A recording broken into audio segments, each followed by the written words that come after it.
Hey guys, I just thought of a quick tip that I like to give my students, but I thought I could share with you. This tip is on pronunciation. Now, a lot of Japanese people, it's pretty famous that a lot of Japanese people um, have problems pronouncing L and R, light and right, right? Well, um, that's something that a lot of teachers practice in their classes. But, you know, progressing through the years of teaching English, you might notice that there is one pronunciation problem that's even more difficult. No, it's not V and B,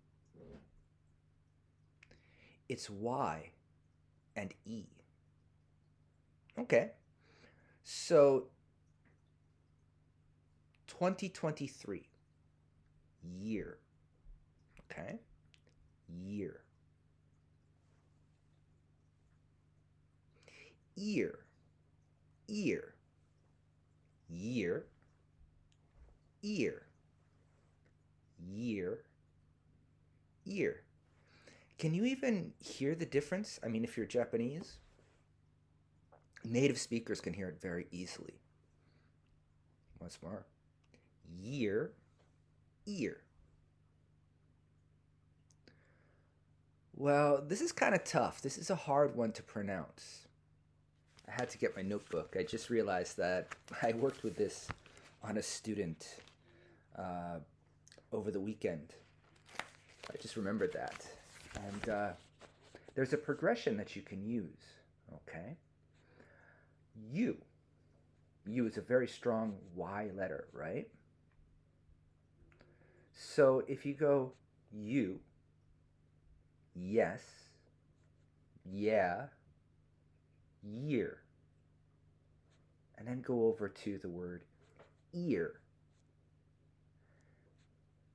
that's a good way to practice pronunciation for the difference between year and ear. Try it one more time. You, yes, yeah, year, ear, year, ear. Give it a try. This is a really tough one.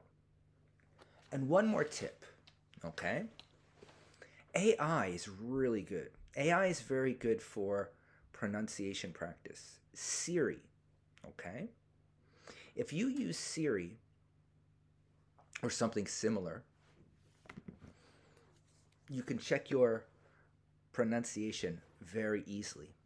You just hold Siri up, say the word, and it will record whatever word you're trying to pronounce at the moment. Year or ear. Good luck. I'll try to think of another quick tick. Excuse me, another quick tip soon. Okay? Laters.